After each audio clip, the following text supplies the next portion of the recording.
രണ്ട് പെൺകുട്ടികൾ അച്ഛനും മുത്തശ്ശിക്കും ബലിച്ചോറ് ഊട്ടിയപ്പോൾ കേരളത്തിലെ നശിച്ച സിസ്റ്റം ഒരു പിശാചിനെ ഊട്ടുന്ന തിരക്കിലായിരുന്നു. വിശക്കുന്ന വയറിന് അന്നം നൽകുന്നത് പുണ്യം എന്ന് കരുതുന്ന ആരും കാർക്കിച്ചു തുപ്പുന്ന ഒരു ദൃശ്യമായിരുന്നു അത്. നെന്മാറ കൊലക്കേസിലെ പ്രതിയെ അന്നമൂട്ടിയ കേരളത്തെക്കുറിച്ച് മാധ്യമപ്രവർത്തക അഞ്ജു പാർവതി പ്രബീഷ് എഴുതിയ കുറിപ്പ് മനം പിടപ്പിക്കുന്നു.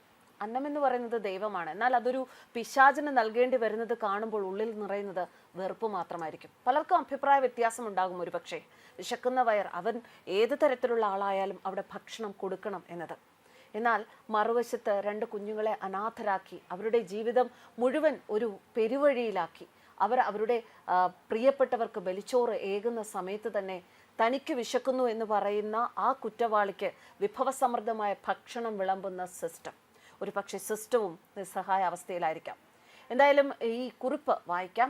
ഇന്നേ വരെ വിശന്നിരിക്കുന്ന വയറിന് അന്നം നൽകുന്നത് മഹാപുണ്യം എന്ന് കരുതുന്ന വ്യക്തിയാണ് ഞാൻ എന്ന് അഞ്ജു പാർവതി പ്രബീഷ് കുറിക്കുന്നു. എന്നാൽ എൻ്റെ ജീവിതത്തിൽ ആദ്യമായി അന്നം പോയിട്ട് ഒരൊറ്റ ദാഹജലം പോലും കിട്ടാതെ ഇവൻ ഒടുങ്ങണേ എന്ന് തോന്നിയത് ഈ പരമദുഷ്ടനായ നരഭോജിയെ കണ്ടിട്ടാണ്. വിശന്നിരിക്കുന്ന ഒരു മനുഷ്യന് അന്നം നൽകുന്ന കാഴ്ച ഇന്നലെ വരെ എൻ്റെ മനസ്സ് നിറയ്ക്കുന്ന ഒന്നായിരുന്നുവെങ്കിൽ ആദ്യമായി ഈ ഒരു ചിത്രം കാണുമ്പോൾ അറപ്പും വെറുപ്പും തോന്നുന്നു. വിശപ്പുന്നത് വളരെ വലിയൊരു സത്യമാണെങ്കിൽ അന്നം ദൈവമാണ്. എന്നാൽ അതൊരു പിശാചിന് നൽകേണ്ടി വരുന്നത് കാണുമ്പോൾ ഉള്ളിൽ നിറയുന്നത് കടുത്ത അമർഷമാണ്. നോക്കൂ, ഈ നികൃഷ്ട ജന്മത്തെ ഊട്ടുന്നത്, ഈ വൃത്തികെട്ട ജന്തു വെട്ടി വിഴുങ്ങുന്നത് ഞാനും നിങ്ങളും ഉൾപ്പെടുന്ന സമൂഹം നൽകുന്ന നികുതി പണമാണ്. ഇവിടുത്തെ സിസ്റ്റം ഇവന് ഇന്നലെ ഭക്ഷണം നൽകുമ്പോൾ ഒരു കുടുംബത്തിലെ രണ്ട് പെൺകുട്ടികൾ അവരുടെ പ്രിയപ്പെട്ടവർക്ക് ബലിച്ചോറ് ഊട്ടുകയായിരുന്നു. 5 കൊല്ലം മുൻപേ ആ കുഞ്ഞുങ്ങളെ കൊണ്ട് അവരുടെ അമ്മയ്ക്ക് ബലിച്ചോറ് നൽകിയ ഒരുത്തൻ ഇത്രയും നാൾ സുഭിക്ഷമായ നമ്മുടെ നികുതിപ്പണം കൊണ്ട് ചിക്കനും മട്ടനും തിന്ന് ശരീരം കൊഴുപ്പിക്കുകയായിരുന്നു. ശേഷം നമ്മുടെ പിഴച്ചുപോയ നീതി നിയമ സംവിധാനം അവനെ യഥേഷ്ടം വിഹരിക്കാൻ, പാവപ്പെട്ട മനുഷ്യരെ വേട്ടയാടാനുള്ള സൗകര്യം ചെയ്തു കൊടുത്തപ്പോൾ അത്ര നാളും തിന്ന് കൊഴുത്ത് നെയ്മുറ്റി ആ പിശാച് വീണ്ടും വേട്ടക്കിറങ്ങി. 2 പാവം മനുഷ്യരെ വെട്ടിനുറുക്കി. ആ പാവം കുട്ടികളെ കൊണ്ട് വീണ്ടും അവരുടെ പ്രിയപ്പെട്ടവർക്ക് ബലിച്ചോറ് കൊടുപ്പിച്ചിട്ട് അവനിരുന്ന് വെട്ടി വിഴുങ്ങുന്നു.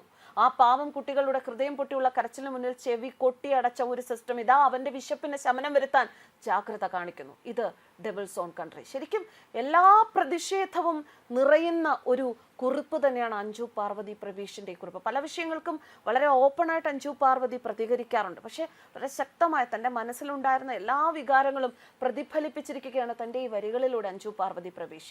അഞ്ജു പാർവതി പ്രബീഷിന്റെ മനസ്സിലെ ഈ ചിന്ത എല്ലാ അമ്മമാർക്കും, അല്ലെങ്കിൽ ഈ കാഴ്ച കണ്ട ഏതൊരു മനുഷ്യനും മനസ്സിൽ തോന്നിയതായിരിക്കാം. ഒരല്പം ദയെങ്കിലും ആ കുഞ്ഞുങ്ങളോട് തോന്നിയ ഏതൊരു മനുഷ്യജീവിക്കും, സഹജീവിയോട് തോന്നുന്ന ഒരു കരുണയുള്ള ഏതൊരു മനുഷ്യജീവിക്കും തോന്നിയ അതേ ചിന്തകൾ തന്നെയാണ് അഞ്ജു പാർവതി തന്റെ കുറിപ്പിലൂടെ ഈ പ്രകടിപ്പിച്ചിരിക്കുന്നത്. നെന്മാറ ഇരട്ടക്കൊലക്കേസിൽ സ്പെഷ്യൽ പ്രോസിക്യൂട്ടറെ നിയമിച്ച നിയമ നടപടികൾ വേഗത്തിലാക്കണമെന്ന് ചെന്താമര കൊലപ്പെടുത്തിയ സുധാകരന്റെ മക്കളായ അഖിലയും അതുലിയും പറഞ്ഞിരിക്കുകയാണ്. പ്രതിക്ക് സംരക്ഷണവും നാട്ടുകാർക്ക് കുറ്റവും എന്ന നിലയിലാണിപ്പോൾ. നാട്ടുകാർക്കെതിരെ കേസെടുത്തത് എന്തിന് എന്ന് കുട്ടികൾ ചോദിക്കുന്നു. എല്ലാവർക്കും ഭീഷണിയായ പ്രതിയെ നിയമ നടപടിയിലൂടെ തന്നെ തൂക്കിക്കൊല്ലണം എന്നാണ് തങ്ങളുടെ ആഗ്രഹമെന്നും കുട്ടികൾ പറയുന്നു. അതേസമയം മുൻവൈരാഗ്യം വെച്ച് ആസൂത്രണത്തോടെ നടത്തിയ കൊല എന്നാണ് പോലീസിന്റെ റിമാൻഡ് റിപ്പോർട്ടിൽ. മനസ്താപമില്ലാത്ത കുറ്റവാളിയാണ് പ്രതി. തന്റെ പദ്ധതി കൃത്യമായി നടപ്പാക്കിയതിന്റെ സന്തോഷം പ്രതിക്കുണ്ട് എന്നും പോലീസ് വ്യക്തമാക്കി. കൊലപാതകത്തിന് എലവഞ്ചേരിയിൽ നിന്ന് മരപ്പിടി സ്വയം ഘടിപ്പിക്കാൻ കഴിയുന്ന ഒരു കൊടുവാൾ വാങ്ങി. സുധാകരനെ ദിവസങ്ങളോളം വീട്ടിലിരുന്ന് അയാൾ നിരീക്ഷിച്ചു. സുധാകരൻ പുറത്തിറങ്ങിയ സമയം നോക്കി വെട്ടിവീഴ്ത്തി. കൊല നടത്തിയ രക്തക്കറ പുരണ്ട കൊടുവാൾ പ്രതിയുടെ മുറിയിൽ കട്ടിലിനടിയിൽ വെച്ചു. ശേഷം പോത്തുണ്ടിമലയിലേക്ക് അതേ വേഷത്തിൽ ഓടിപ്പോയി. തന്റെ കുടുംബം അകലാൻ കാരണം സുധാകരനും അമ്മയുമാണ് എന്ന് ചെന്താമര വിശ്വസിച്ചു. പ്രതി പോലീസിനെ തെറ്റിദ്ധരിപ്പിക്കാൻ ശ്രമിച്ചു. പ്രതിയിൽ നിന്ന് കൊല്ലപ്പെട്ട സുധാകരന്റെ 2 പെൺമക്കൾക്കും ഭീഷണിയുണ്ട്. അയൽവാസികൾക്ക് തുടർച്ചയായ വധഭീഷണിയുണ്ട്. പ്രതി ജയിലിന് പുറത്തിറങ്ങിയാൽ ഒരു പ്രദേശത്തിന് മുഴുവൻ ഭീഷണിയാണെന്നും റിപ്പോർട്ടിൽ പറയുന്നു. ഫെബ്രുവരി 12 വരെ ഇയാളെ റിമാൻഡ് ചെയ്തിരിക്കുകയാണ്.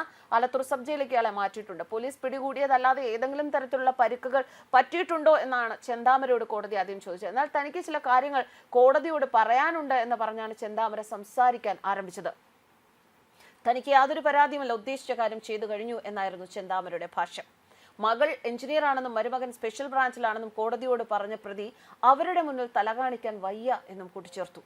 വിശദമായ ചോദ്യം ചെയ്യലിന് ശേഷമാണ് ഇയാളെ ആലത്തൂർ ജുഡീഷ്യൽ 1ാം ക്ലാസ് മജിസ്ട്രേറ്റ് കോടതിയിൽ ഹാജരാക്കിയത്. കനത്ത പോലീസ് സുരക്ഷയിലാണ് ചെന്താമരെ പോലീസ് സ്റ്റേഷനിൽ നിന്ന് കോടതിയിൽ എത്തിച്ചത്. കോടതിയിൽ വലിയ ആൾക്കൂട്ടമാണ് ഉണ്ടായിരുന്നത്. റിമാൻഡ് ചെയ്ത ശേഷം മെഡിക്കൽ പരിശോധനയ്ക്ക് ഇയാളെ വിധേയനാക്കുകയും ചെയ്തു. എന്തായാലും വളരെ വേദനിപ്പിക്കുന്ന ചില സാഹചര്യങ്ങളും സംഭവങ്ങളും കേരളത്തിൽ അടിക്കടി ഉണ്ടാകുന്നു എന്നത് വളരെ വേദനാജനകമാണ്. ന്യൂസ് ഡെസ്ക് കർമ്മ ന്യൂസ്.